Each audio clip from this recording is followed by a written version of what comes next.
morning, everyone. Hi, Morris. Hi, buddy.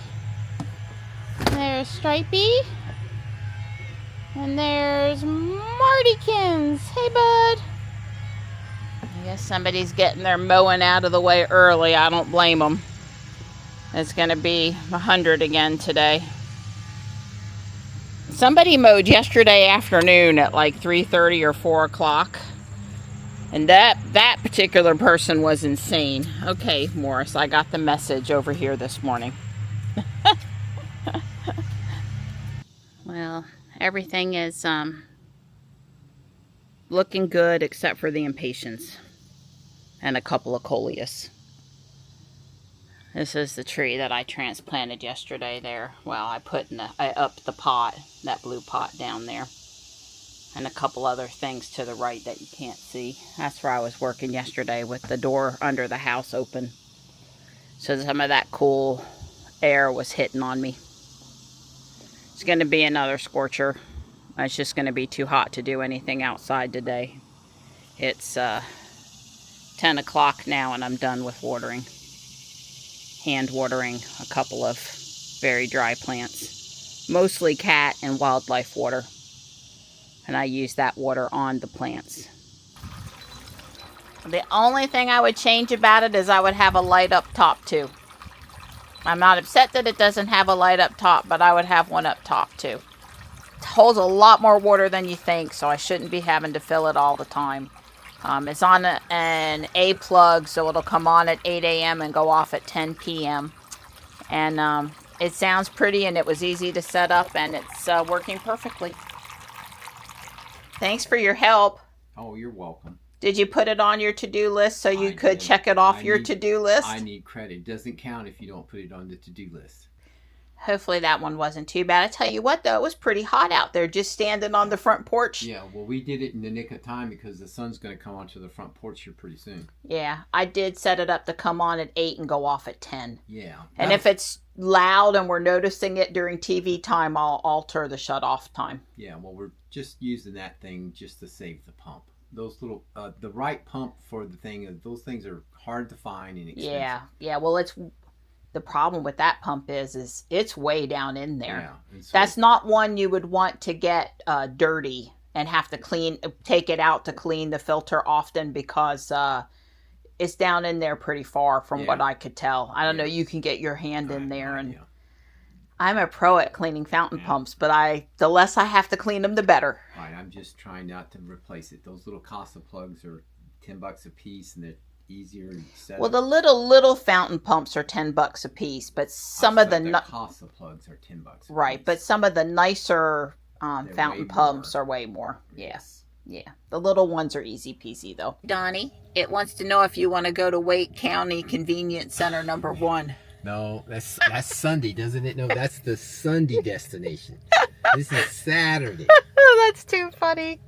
So, Tractor Supply, Harris Teeter, Walmart, and I'll let you know if there's any other places. Right. Well, I forgot to add in work, which is the splash pad. Oh, yes. So we can play Pokemon Go. That's right. Yes. So just to say, I'm reminding you that you've got on 14.3.5, and so we're looking for a little less hesitation on the left turns and stuff. We're going to need commentary on whether or not it's any better. Okay, I like it. Yes, I had forgotten. Jules Robot put that on last night as well. Yes, and Adam pointed out to me this morning because I didn't see it. I thought it was just FSD. There is one new function, this camera thing.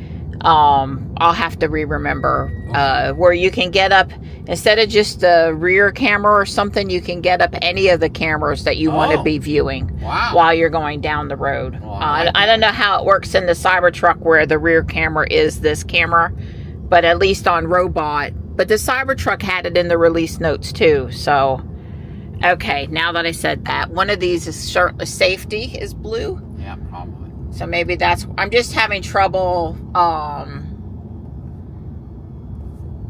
trying to see... There it is, new. Really? Where? Parental controls has got a new next to it. We don't... Okay, well, I don't know.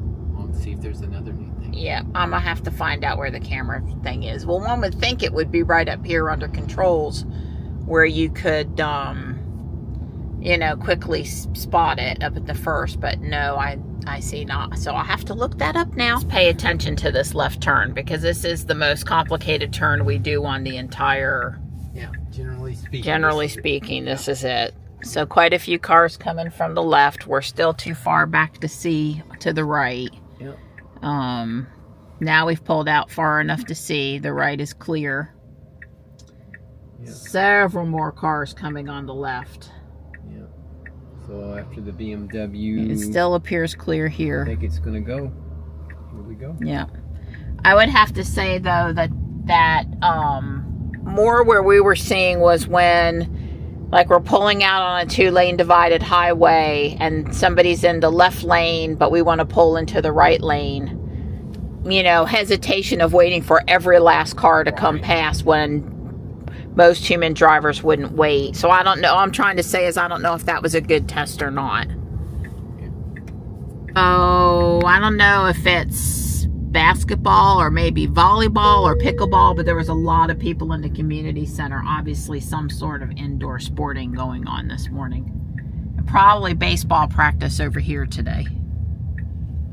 There's quite a, yeah, there's kids down on the ball field. So just so you know, this case says it's 93 degrees out already.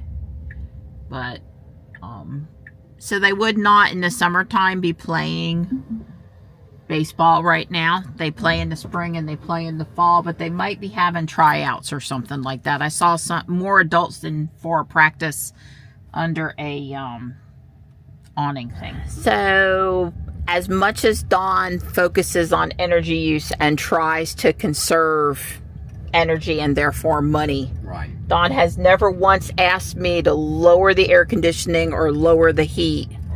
Raise the, make it cooler, not make it cooler or not make it hotter when I wanted it in any of our Teslas. That's correct. It's, you know, when I was driving to downtown Raleigh and back, I would use the car like it was an office, and I would sit and play Pokemon and stuff a lot. And I have cabin overheat protection on in all the cars, and sometimes I leave the air conditioner running when I go into stores. Maybe not quite as much as I used to with Ruby, but I still do it. Sure. Now, in the Cybertruck, in case and in robot, we can lower cabin overheat protection down to, I think, 90 degrees now. But Ruby is still that old, I want to say 105 or something. Well, it was 114, but I think they lowered it a little bit because they wanted the default to be somebody won't die in your car. Right. And I think 114 is still, if an infant were to get left in the car, is still too hot. Maybe the other temperature's not. But anyway, there are 2 posts on X that I feel are relevant to this discussion. And one was by Martha. She's got a Performance Quicksilver Y, and from my perspective, she came around about 6 months ago, and she's gotten really popular really quick. Good for her. But she said she didn't use cabin overheat protection. They were leaving someplace they were going with a friend, and she forgot to precondition, and it was really hot. I don't remember where she is. Texas, I want to say, but I don't think it's actually Texas. And everyone was like, and why don't you have cabin overheat protection on? I mean, I just said, first off, the battery's there to be used. Cabin overheat protection for the win. And I think it protects the contents of my car, because I leave a lot of crap in the car. And it also protects the car plastics, the interior stuff. And I don't want the car baking out there in the sun. So the fact that I can cycle it, that's good. But she just said she does use keep, though. So sometimes she gets out and she leaves it running. So but the point she made is that it cools down so quick. Why do you need cabin overheat? I think that was her perspective. Right. And for me, I would say, you know, it cools down fast enough, and no, that's not good enough for me. I'm the one that needs to go in and probably, you know, I'm looking today as my Cybertruck, you know, it by profile, it's coming straight at me. So when I drive now, it points over here, assuming you're not in the seat, which would be pretty rare for you to be over here while I'm driving. But apparently your profile, I can feel the air on me just fine. That was a little test I needed to know the answer to. So anyway, are any of our viewers not using cabin overheat protection? I don't know. So, and then the second thing is, so, I mean, honestly, my philosophy is the battery is there to be used. The heck with that efficiency crap. I don't care. And then the second thing is, Kyle has a new Porsche for review. I don't remember which Porsche. I honestly, I pay attention to American company cars made in America. Okay. And if they're not American company cars and they're not made in America, I don't pay attention to them, which does mean I do pay attention to some of the Rivian content. Yeah. But I'm sort of tired about hearing about the R2. So now I've stopped paying attention to that also, especially when some of the sentiment goes a little too far. The one, you know, bumper sticker I saw the other day on a Tesla, I'm only driving this Tesla because I can't get my Rivian yet, or something along those sentiments. And I'm like, you know, yeah, no, not going there. So anyway, apparently it has an eco mode for the sound system. The Porsche. The Porsche has an eco mode for the sound system. I mean, talk about a worthless, unnecessary setting. I mean, so you tell me. I mean, I know old school Macintosh, you know, tube amps or something could certainly have used 600 watts or been, you know, as expensive as the heater in Ruby. Okay, I understand. I mean, I used to live in a house where there was one of those. I know they generate, if it generates heat to run it, it's using some watts to power it. Okay, good. So how much, Donnie, could that actually possibly save? A lot of people were asking, and I haven't gone back to look, but what could it possibly have saved? I have no idea, but seriously, if your home stereo, if you've got it cranked up, if it's using 200 watts, I didn't say how much it could put out. I'm talking about what you could stand to listen to. It's probably a 200 watt, 250 at the most, would probably be blowing your ears out. So I just don't see. So that means that the sound system in the car, you know, let's say it uses 300 watt hours an hour. So 300 watt hours, that's maybe a mile.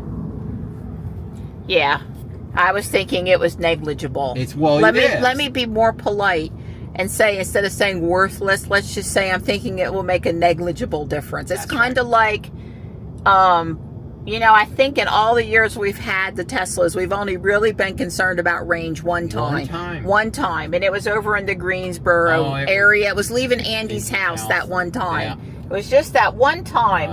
And you know, I did ask you if I remember, well, what will it make a difference if we turn off this or turn off that? And you're like, not enough to really matter. No.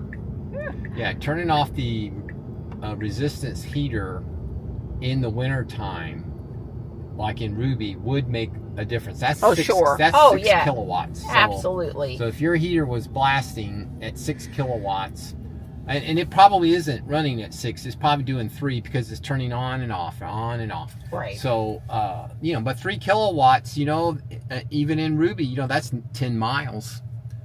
Yep. Anyway, so kind of interesting. But, you know, Kyle's got to make content about all the things. Oh, were we just driving without a destination? Yeah, well, I was letting my girl, I wasn't going to interrupt. Wow. Hey, roll tide, roll. Yeah. The A. Mm-hmm. With just the right script. That's correct. Although for us non-Alabama people, sometimes the Atlanta Braves A and the Alabama A with no roll tide, you know, crimson red is a little hard for me to distinguish from time to time. You got to have the crimson red sometimes you know. You're now my discerning eye, and I'm now questioning if that's the Atlanta A or the Alabama I think A. It's the Alabama A, but they are similar. Yeah. We do live in Braves Well, I think country. the Alabama A is the one that's the A kind of angles over. Okay. The Atlanta Brave is stylized, but it's more upright. Okay. For the discerning eye. For the discerning eye. So that's the Wake County Police in front of the Model Y there. Yeah. Sheriff's deputy's car. So, posts about flock cameras have been showing up in my feed on both Facebook and X. Now, that's either because more people are posting about them and they're currently trendy to discuss, or because I read one or two things or looked up one or two things, and then the AIs decided to start flooding me with additional content thinking I'd be interested in it. It's hard to know for sure. Right. All I'm really going to say is Dave's Garage on YouTube. He's a retired Microsoft guy. Yeah. Has a great video out there that I think does a very fair representation of both the, I think they're the best things since sliced bread. Let the police do what they want to do to keep me safe. And boy, this is a horrible idea for these privacy concerns, for Fourth Amendment rights, kind of a thing. So, especially if you don't know what a flock camera is, you should educate yourself on it. It's worthwhile to understand. I'll just share that my mind is not made up on whether they're good or they're bad. I'm struggling to have an opinion. If I'm involved in a hit and run, and the cops use the license plate scanners to go get that perp and take him down to the courthouse and arraign him, oh, look at the old truck. I'm going to think it's the best thing since sliced bread. Now, you're going to tell me what that is. And I if think we've... it's a Ford Econoline, or is that the GM? That could be the Chevrolet. We'll have to check it out on the way in. Yeah. So, in that case, I'm going to think it's the best thing since sliced bread. Right. But if I'm driving my Cybertruck down the road, and let's just say we have the generic license plate on, the weighted tag, they all kind of look the same. They're not very distinguishing. Not very distinguished. And they only caught a couple of letters on the license plate scan of the driver that committed the crime, but some of my letters or numbers overlap and I get pulled. And it scares me to death. Even though I explain who I am and where I live and show my license and all of that, but they come up to the car and I get petrified. I'm going to talk about it like my hurricane experiences for the rest of my life. Then I probably think they're not a very good idea. Because they could they have the potential to pull over people, and there's potential for abuse. So you got to watch Dave's video. The verdict is still out in my opinion, but I continue to be sort of interested in it. And the one thing Dave didn't point out that I told Dawn that I felt was important is that just because a town or a city or a state might adopt that we're not going to use them because of Fourth Amendment concerns or other concerns, that doesn't prohibit private individuals from installing those cameras or similar cameras. So lots of Brock told me lots of businesses have these cameras too in their parking lots and stuff, and monitoring for stuff that could go wrong in the parking lot. So just be aware that it's not just an issue with how police might use them. Sure. But it's also an issue about how the general public might use them. Because I suspect come election time, there will be some discussion one way or the other about these things. And so do yourself a solid and maybe watch Dave's video. I'm not aware of another source that does as good a job. You could ask Grok to explain it. But I had already talked to Grok about it, and Dave's video was still super informative on top of what I already knew. Right. There's one at the corner of Main Street and Judd Parkway, aka when we're exercising in the gym where we park our car, technically it could just about read the license plate while we're parked there. That's correct. Yeah, there's one at that intersection, and about, I'm going to say there's 12 to 14 that the Fuquay Police Department's using. So also, if you want to know if they're in our little town, they are. And quite a few of them, by the way. There's a website for that. Good. Don said it's the Chevrolet version. Obviously, at this point, we can see the logo. Yeah, you'll see the Econoline, the Ford Econoline was a little bit more. Corvair 95. This was the Corvair. Rear engine. The engine's back here. So that's why it's not flat the whole way. Right. This is why you don't, like I said, you don't see very many of these, because they were rear engine. And Ralph Nader book, oh, you can't have these things, are unfit to drive, they're super unsafe, they're killing people right and left. You know, so Ralph Nader was the anti-FSD guy before FSD was around, and so he killed the Corvair. Very nicely restored. Yes, it's beautiful. Oh, Dawn, he'd be glad to know the vaccination clinic doesn't start for another hour. There might not be quite as many dogs in here today. Well, it does also say that no walk-in. Yeah, sign up online. You got to sign up online. They have peanut butter flavored. I told Donnie we need to get one and mix a little bit of it in. See if so put a little bit down. See if we got 4 bags of deer corn. One of them's peanut butter. We got a better water thing. I don't get to eat peanut butter. I'm sorry. I'll make you peanut butter ice cream if you want it. And we're going to try the block and just see. Don's initial thought was instead, and I didn't like that. And then he said alternate location, and I said, okay, maybe. But what I'm thinking is they're cleaning it out in between us getting out there, because they're eating that much of it. So maybe that'll keep them from attacking my plants when it's empty, because they'll still have something over there they're attracted to. We'll see. We decided to try it. Truck stuff. So Walmart was the hanging basket with the flowers.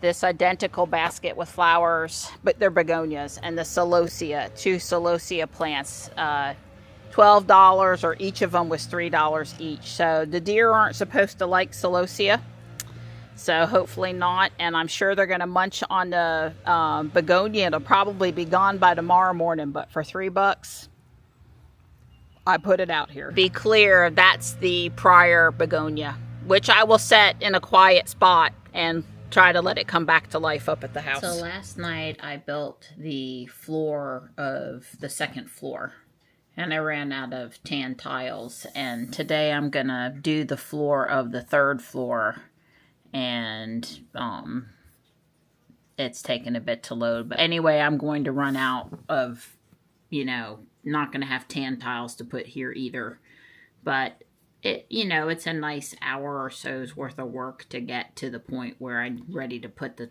tan tiles down, and I'm gonna do that. And I can start the roof if I want after that, while I wait for the tan tiles. All right, there's floor 3. That's as far as I can get on that for tonight. I also put away some parts from prior projects and things that had come in the mail. Gotta stay organized.